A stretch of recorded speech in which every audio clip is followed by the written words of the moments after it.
This is the Superpowered Mind podcast for inquiring individuals who are tired of the struggle for peace, happiness, and clarity.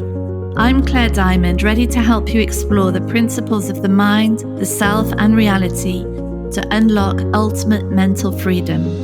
This podcast is the one to listen to if you're ready to experience the capabilities of the superpowered mind. Hi, everybody. Welcome to episode 54.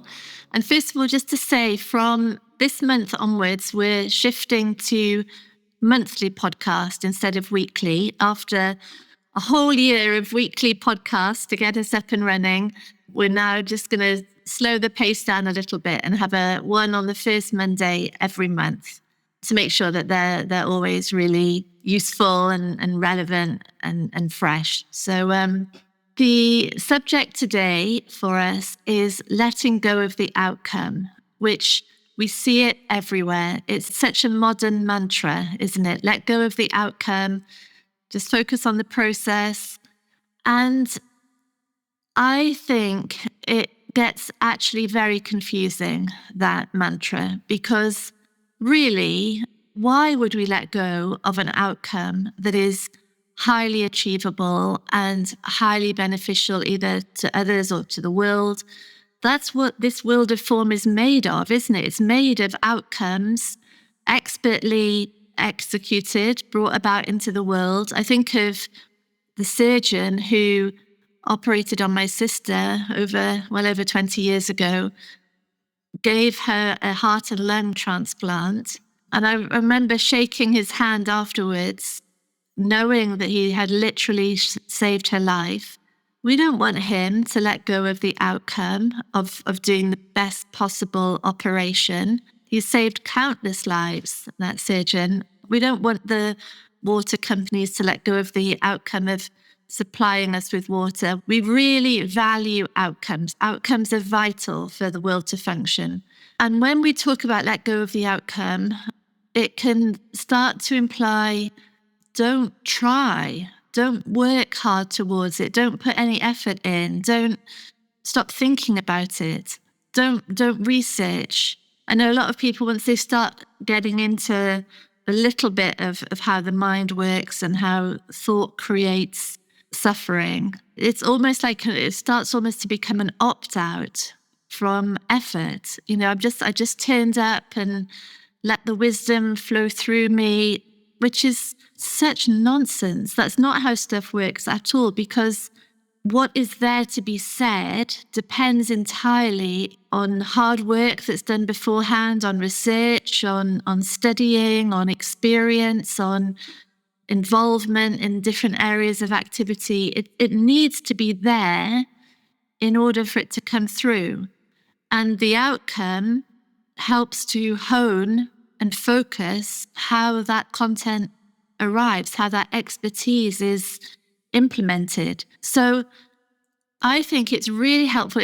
Let's let go of the outcome. It's not useful. And instead, let's start really thinking about what is achievable and what is unachievable. Because that's really why people have said let go of the outcome, because the outcome often is full of unachievable wants that create such stress, when really the thing that we're doing, the presentation, the relationship, the piece of work, the writing, when it's so crammed full of unachievable wants, the achievable wants of, writing a blog post or doing this presentation, they get so corrupted by the unachievable ones that the whole outcome becomes so stressful. So people say let go of the outcome, but what ends up happening is unachievable ones are blocked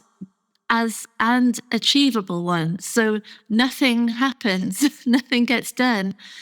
And so we're going to really start honing our attention so that achievable ones are followed through on and unachievable ones are understood. And there's a couple of ways that we can really see the unachievable ones that might be running the show.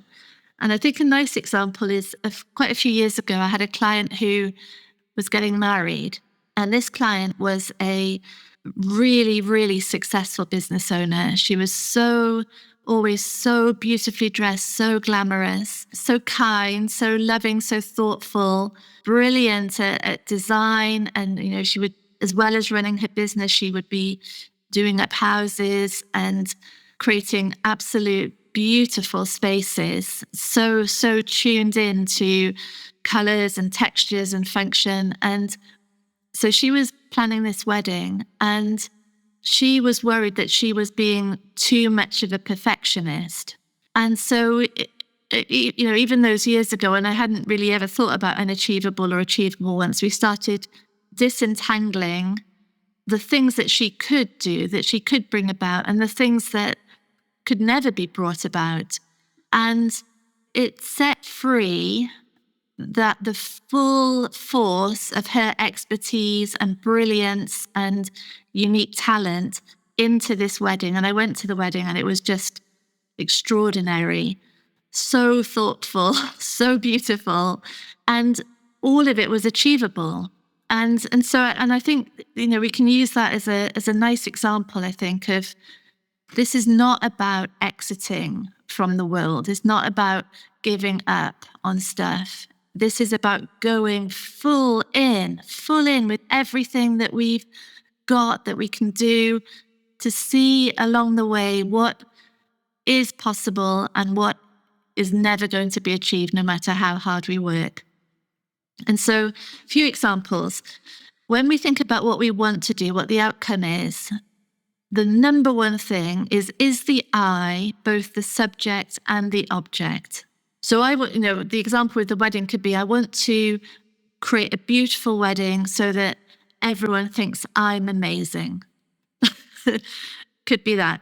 I want to do this wedding so that everyone thinks I am amazing. Subject and object of the want. We instantly know that's unachievable.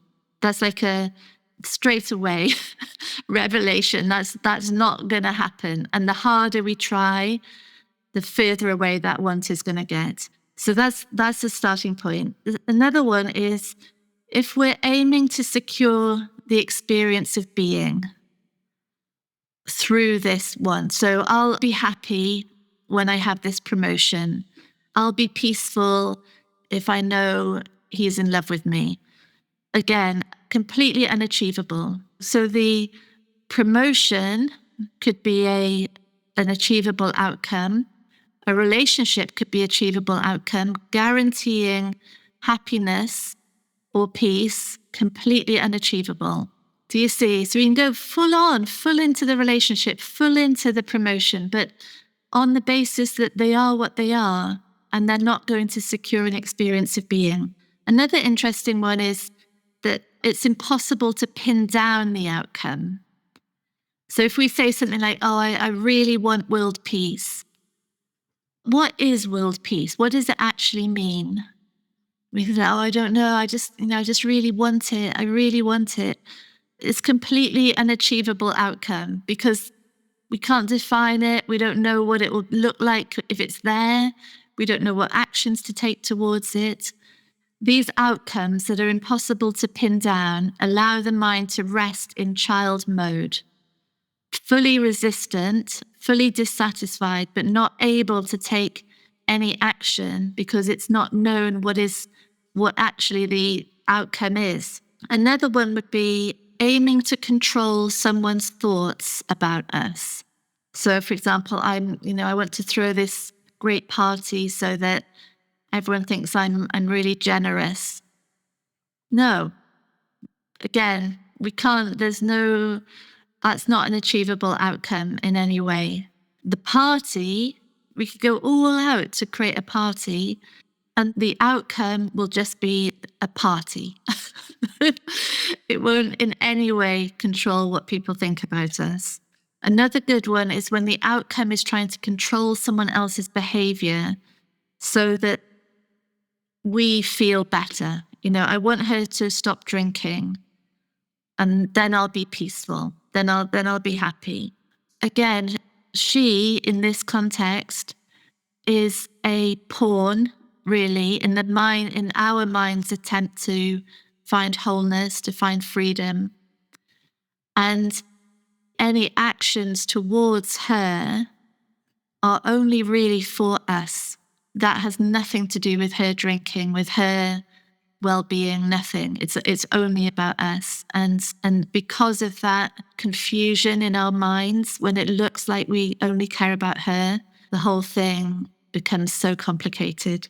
A very interesting other example is if the outcome is only wanted if it secures the identity. And I was talking to someone a while ago, and they were saying how much they wanted to see their ex. And they were saying how they just wanted to, see them again, hear the sound of their voice, just be in their presence. That's all they wanted. That was the outcome they wanted.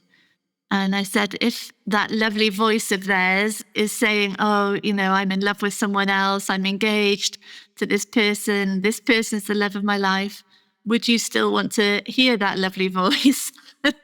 And they said, well, no, no, I don't want that at all. So the outcome really that was wanted was securing the identity. It wasn't to see the person, to see the ex at all. Then also interesting for us to consider when the outcome that's wanted is unrelated to the action that's being taken. And I gave this example in last week's podcast, I think, of creating a dinner for the kids, say, or for the family, so that they feel grateful for us. I'm going to make a really lovely dinner so they feel really lucky and grateful to have such a great mum in their lives. There's nothing in the dinner that can directly make that thought come in the minds of the children. And the more that the outcome is their gratitude, the more certain it is that they're going to get up from the table without even saying thank you. Like that is a pretty much guaranteed outcome, because all the focus is not on the dinner at all, and it's not on them, it's on me. The outcome is me feeling good, me feeling valuable and worthy. The dinner, the kids are props in that search. And because that search is entirely about separation, it creates distance from everything and everyone. It like isolates the ego, meaning that it's just never going to get what it wants. So yeah, it's good to really think about, are the actions directly related to the outcome? Can we draw a direct line between them? So I want to create a dinner, a really lovely dinner, and I'm going to buy this food, I'm going to look up this recipe, I'm going to cook these dishes. Directly related. Is this dinner going to make them think something else? No, impossible. Yeah, so good for us to see these things, isn't it? And then finally, is the outcome, is the aim really just to either fix in place a certain emotion or to resist a certain emotion? Because that is completely unachievable. No matter how hard we try, no matter what we do, nothing is going to make permanent any emotional state. Like the weather, impossible to fix it in place. And so any attempt to that is completely doomed, completely unachievable. And so really, to bring it back to that phrase, let go of the outcome, all of these unachievable wants, which complicate outcomes, which push the surface want further and further away, these are there to be seen. This is the subconscious child running the show. This is the young ego identity that believes it can somehow secure the experience of being, that can somehow find wholeness through controlling the experience of being us, either by controlling the minds of other people, controlling the emotions, controlling what other people say or do. That's that whole realm of unachievable wants that are just there to be integrated. The more clear it becomes that they cannot ever, ever be achieved, the more easily the mind gives up that search. And so unachievable ones rise up, they're recognized and understood. It's the child. They're allowed to be there. They just can't bring anything about. And then the mind can just focus on the achievable ones. I want to make this dinner. I want to have this promotion. I want to do this successful heart and lung transplant. I want to write this blog post, whatever it is, so achievable. And along the way, everything that's contained in it will be brought up, will be seen for what it is. And the mind is a process, it's a learning process in which the mind becomes so sane and so focused. And then on the achievable ones, let's go all out. Why would we not, really? Don't let go of those, ever. Go for them, really, whatever they are. This is what this life in form is all about. And it's the joy of learning and exploring and experiencing, achieving. And it's really in our grasp. And the sane mind there's nothing it can't do. So thank you, everybody. See you next month. Lots of love. Bye. Thank you for listening to Superpowered Mind with me, Claire Diamond. If you want extra support in the exploration of your mind, download our exclusive subliminal recording, especially for podcast listeners, on bit.ly/podcast subliminal.